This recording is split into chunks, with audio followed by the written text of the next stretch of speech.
ଓମ୍ ଶାନ୍ତି। ସୃଷ୍ଟି ରଚୟିତା ଜ୍ଞାନର ସାଗର ପରମାତ୍ମା ପିତାଙ୍କର ଜ୍ଞାନୀ ଆତ୍ମିକ ସନ୍ତାନମାନଙ୍କୁ ସଙ୍ଗମ ଯୁଗୀ ଶୁଭ ସକାଳର ଶୁଭ ଅଭିନନ୍ଦନ, ଶୁଭେଚ୍ଛା, ସୁସ୍ୱାଗତମ୍, ସୁପ୍ରଭାତ। ଗୀତାରେ କୁହାଯାଇଛି, ଯାହା ବିତିଗଲା ଭଲ, ଯାହା ହେଉଛି ଭଲ, ଆଗକୁ ଯାହା ହେବ ତାହା ମଧ୍ୟ ଭଲ। ଏହା ବାସ୍ତବରେ ହୃଦୟଙ୍ଗମ କରିବା ଆବଶ୍ୟକ। କେବଳ ପଢ଼ିଦେଲେ ବା ଶୁଣିଦେଲେ ଯେ ଭଲ ହେଇଯିବ ତାହା ନୁହେଁ। ଏହା କେଉଁ ଉଦ୍ଦେଶ୍ୟରେ କୁହାଯାଇଛି, କାହିଁକି କୁହାଯାଇଛି, ତାହା ବୁଝିବା ନିତାନ୍ତ ଆବଶ୍ୟକ। ଈଶ୍ୱରଙ୍କର ଏହି ରଚନାରେ ସୃଷ୍ଟି ଏକ ରଙ୍ଗମଞ୍ଚ। ଏଠାରେ ପ୍ରତ୍ୟେକ ଆତ୍ମା ଜଣେ ଜଣେ ଅଭିନେତା ଏହି ଶରୀର ରୂପକ ପୋଷାକ ପିନ୍ଧି ଅଭିନୟ କରୁଛନ୍ତି। ସୃଷ୍ଟି ନାଟକର ଚକ୍ର ଘୂରି ଚାଲିଛି ଅବିରାମ ଗତିରେ। ସତ୍ୟ, ତ୍ରେତୟା, ଦ୍ୱାପର, କଳି ପୁନଃ ପୁନଃ ପୁନରାବୃତ୍ତି ହୋଇ ଚାଲିଛି ନିର୍ଭୁଲ ଭାବରେ, ଯେପରି ଟେପ୍ ରେକର୍ଡରର ଟେପ୍ ଚାଲିଥାଏ। ଯେଉଁ ସମୟରେ ଯାହା ଘଟିଥିଲା ତାହା ହିଁ ପୁନରାବୃତ୍ତି ହୋଇ ଚାଲିଛି। ଏଥିରେ କିଛି ବି ନୂତନତ୍ୱ ନାହିଁ। ଯେପରି ନାଟକରେ ଅଭିନେତାମାନଙ୍କର ଅଭିନୟକୁ ଦେଖି ସମସ୍ତେ ମନୋରଞ୍ଜନ କରିଥାନ୍ତି, ସେହିପରି ଏହି ସୃଷ୍ଟି ନାଟକରେ ପ୍ରତ୍ୟେକ ଅଭିନେତା ନିଜ ନିଜର ଅଭିନୟ କରୁଛନ୍ତି। ଏହା ଅଭିନାଶୀ ସୃଷ୍ଟି ନାଟକ। ସବୁ ହେଉଛି ପୂର୍ବ ପ୍ରସ୍ତୁତ। ଏଥିରେ ଆଶ୍ଚର୍ଯ୍ୟ ହେବାର ନାହିଁ, ଦୁଃଖ କରିବାର ନାହିଁ, କି କାହାରିକୁ ଦୋଷାରୋପ କରିବା ମଧ୍ୟ ଉଚିତ ନୁହେଁ। କାରଣ ଏଥିରେ ଏକ ଗୂଢ଼ ରହସ୍ୟ ଲୁଚି ରହୁଛି। ତାହା ହେଉଛି କର୍ମର ହିସାବ କିତାବ। ସମସ୍ତେ ସମସ୍ତଙ୍କର ପୂର୍ବଜନ୍ମର ଋଣ ଶୁଝିବାରେ ବର୍ତ୍ତମାନ ଲାଗିଛନ୍ତି।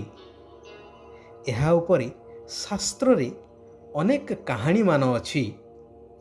ଯେପରି ରାମାୟଣରେ କବନ୍ଧ ରାକ୍ଷସର କଥା ରହିଛି, କିପରି ସେ ଗନ୍ଧର୍ବରୁ ରାକ୍ଷସ ହେଲେ, ଯାହାର ଗୋଟିଏ ଆଖି ଅଣ୍ଟା ଠାରୁ ପାଦ ପର୍ଯ୍ୟନ୍ତ ନାହିଁ, ନିଶ୍ଚଳ ହୋଇ ଗୋଟିଏ ଜାଗାରେ ପଡ଼ି ରହିଥିବ, କେବଳ ଦୁଇ ହାତକୁ ଇଚ୍ଛା ମୁତାବକ ପ୍ରସାରିତ କରି ଶିକାର କରି ଭକ୍ଷଣ କରୁଥାଏ। ରାମ, ଲକ୍ଷ୍ମଣ ସୀତାଙ୍କୁ ବନରେ ଖୋଜୁଥିବା ସମୟରେ ତାଙ୍କ ଦ୍ୱାରା ଶ୍ରାପମୁକ୍ତ ହେଇଥିଲେ ଏହି ଗନ୍ଧର୍ବ ରୂପୀ କବନ୍ଧ ରାକ୍ଷସ। ଏବଂ କିପରି ସେ ରାକ୍ଷସ ହେଇଥିଲେ ରାମଙ୍କ ଆଗରେ ସେ ବଖାଣିଥିଲେ କି କୌତୂହଳବଶତଃ ଭୟଙ୍କର ରୂପ ଧାରଣ କରି ଋଷିମୁନିଙ୍କୁ ଭୟଭୀତ କରାଇବାର ଚେଷ୍ଟା କରୁଥିଲେ। ଋଷି ତାଙ୍କ ଦିବ୍ୟ ଦୃଷ୍ଟି ବଳରେ ଜାଣିପାରିଲେ ଏବଂ ଅଭିଶାପ ଦେଲେ ଯେ ତୁମେ ସଦାକାଳ ପାଇଁ ଏହିଭଳି ରୂପ ନେଇଯାଅ। ତେବେ କହିବାର ଉଦ୍ଦେଶ୍ୟ ହେଉଛି, ଯିଏ ଯେପରି କର୍ମ କରିଥାନ୍ତି ତାର ହିସାବ କିତାବ ଚୁକ୍ତ କରିବାକୁ ହିଁ ପଡ଼ିବ ନା। ବର୍ତ୍ତମାନ ସମାଜରେ ଦେଖାଯାଏ, ପରିବାର ମଧ୍ୟରେ ମଧ୍ୟ ଜଣେ ଯଦି ଭଲ କର୍ମ କରିଥାଏ, ଭଲ କହିଥାଏ, ତାକୁ ଅନେକ କଷ୍ଟ ଭୋଗିବାକୁ ପଡ଼ୁଛି, ଅପମାନ ମଧ୍ୟ ସହ୍ୟ କରିବାକୁ ପଡ଼ୁଛି। ଏହା ହିଁ ହେଉଛି କର୍ମର ହିସାବ କିତାବ। ଯିଏ ଏହି ସୃଷ୍ଟି ନାଟକର ଅଟଳ ନିୟମ ବିଷୟରେ ଅବଗତ, ସେମାନେ ଏଥିରେ ବିଚଳିତ ହେବା ପରିବର୍ତ୍ତେ ଖୁସି ଅନୁଭବ କରିଥାନ୍ତି। କାରଣ ସେମାନଙ୍କର ନିଶ୍ଚୟତା ଥାଏ କି ଏହା ମୋର କର୍ମର ହିସାବ ଚୁକ୍ତ ହେଉଛି। ଯେପରି କେହି ଜଣେ ଅଭାବୀ ବ୍ୟକ୍ତି ନିଜର ମୁଣ୍ଡ ଝାଳ ତୁଣ୍ଡରେ ମାରି ପେଟରୁ କାଟି ସଞ୍ଚୟ କରି କରି ଋଣ ପରିଶୋଧ କଲା ପରେ ଖୁସି ହେଇଥାନ୍ତି ଦୁଃଖୀ ହେବା ପରିବର୍ତ୍ତେ, କାରଣ ସମ୍ପୂର୍ଣ୍ଣ ଚିନ୍ତାମୁକ୍ତ ହେଇଯାଇଥାନ୍ତି ନା। ଠିକ୍ ସେହିପରି ସେଥିପାଇଁ ଗୀତାର ସେହି ମହାନ ଉକ୍ତିର ଭାବକୁ ବାସ୍ତବରେ ବୁଝିବା ଦରକାର କି ଯାହା ବିତିଗଲା ତାହା ଭଲ, ଯାହା ଘଟୁଛି ତାହା ମଧ୍ୟ ଭଲ, ଆଉ ଆଗକୁ ଯାହା ଘଟିବ ତାହା ଆହୁରି ଭଲ। ଏଥିରେ ସମସ୍ତଙ୍କର କଲ୍ୟାଣ ହିଁ କଲ୍ୟାଣ ଅନ୍ତର୍ନିହିତ ହୋଇ ରହିଛି।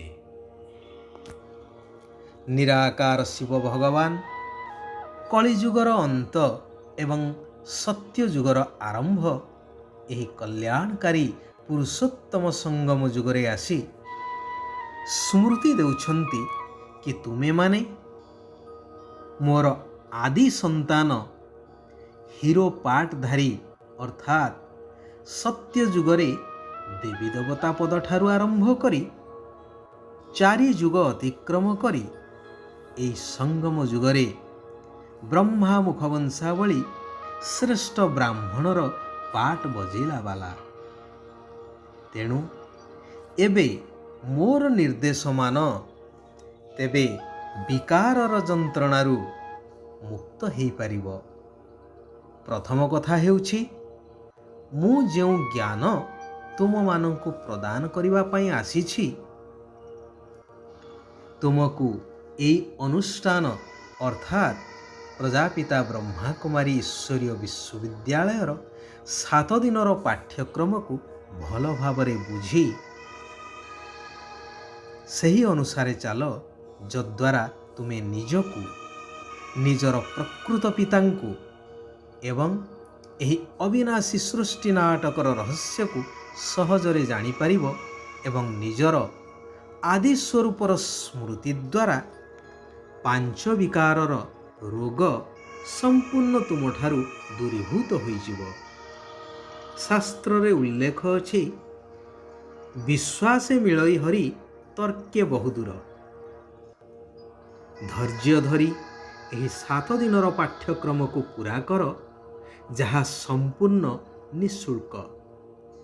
ଧୀରେ ଧୀରେ ମନର ସମସ୍ତ ପ୍ରଶ୍ନର ଉତ୍ତର ଏହି 7 ଦିନ ମଧ୍ୟରେ ସମାପ୍ତ ହୋଇଯିବ, ଅର୍ଥାତ୍ ସବୁର ଉତ୍ତର ମିଳିଯିବ।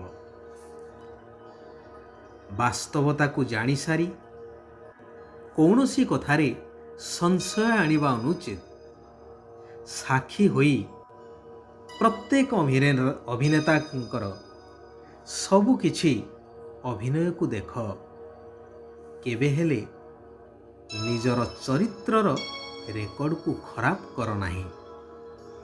ନିଜକୁ ବିନ୍ଦୁ ଆତ୍ମା ନିଶ୍ଚୟ କରି ନିରାକାର ବିନ୍ଦୁ ପିତାଙ୍କ ସ୍ମୃତିରେ ରୁହ, ତେବେ ସମ୍ପୂର୍ଣ୍ଣତାକୁ ପ୍ରାପ୍ତ କରି କର୍ମାତୀତ ଅବସ୍ଥା ହୋଇଯିବ।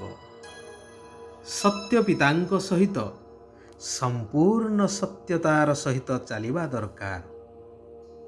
ଶିବ ବାବା କହୁଛନ୍ତି, ସନ୍ତୁଷ୍ଟତା ରୂପୀ ସମ୍ପତ୍ତି ଦ୍ୱାରା ବିନାଶୀ ଇଚ୍ଛାଗୁଡ଼ିକୁ ସମାପ୍ତ କରୁଥିବା ସଦା ସନ୍ତୁଷ୍ଟ ମଣି ହୁଅ। କୁହାଯାଏ, ଯିଏ ସଦା ସନ୍ତୁଷ୍ଟ ତା ପାଖରେ ସବୁ କିଛି ପ୍ରାପ୍ତ ହୋଇଥାଏ। ଅସନ୍ତୁଷ୍ଟ ଆତ୍ମାର ଇଚ୍ଛା କେବେ ହେଲେ ପୂରଣ ହେଇନଥାଏ, କାରଣ ଗୋଟିଏ ଇଚ୍ଛା ପୂରଣ ହେଲେ ଆଉ 10ଟି ଇଚ୍ଛା ଉତ୍ପନ୍ନ ହୋଇଥାଏ। ସେଥିପାଇଁ ବିନାଶୀ ଇଚ୍ଛାଗୁଡ଼ିକୁ ଭୁଲିଯାଅ, ତେବେ ଅବିନାଶୀ ପ୍ରାପ୍ତିର ଅଧିକାର ପ୍ରାପ୍ତ ହେଇଯିବ। ଯଦି ସ୍ମୃତିର ସୁଇଚ୍ ସଦା ଅନ୍ ରହିବ, ତେବେ କେବେ ବି ମୁଡ୍ ଅଫ୍ ହେଇପାରିବ ନାହିଁ। ଆଚ୍ଛା, ଆଜି ପାଇଁ ଏଇଠାରେ ଆମେମାନେ ବିରାମ ନେବା। ଆସନ୍ତାକାଲି ପୁନଃ ଆମେମାନେ ସେହି କଲ୍ୟାଣକାରୀ ପରମାତ୍ମାଙ୍କର ଆଉ କିଛି କଲ୍ୟାଣକାରୀ ମହାବାକ୍ୟକୁ ଆଲୋଚନା ମାଧ୍ୟମରେ ଧାରଣା କରିବା, ନିଜ ଜୀବନକୁ ଶ୍ରେଷ୍ଠ କରିବା ସହିତ ସାରା ବିଶ୍ୱର ଆତ୍ମାମାନଙ୍କର କଲ୍ୟାଣ କରିଚାଲିବା। ଓମ୍ ଶାନ୍ତି। ଓମ୍ ଶାନ୍ତି। ଓମ୍ ଶାନ୍ତି।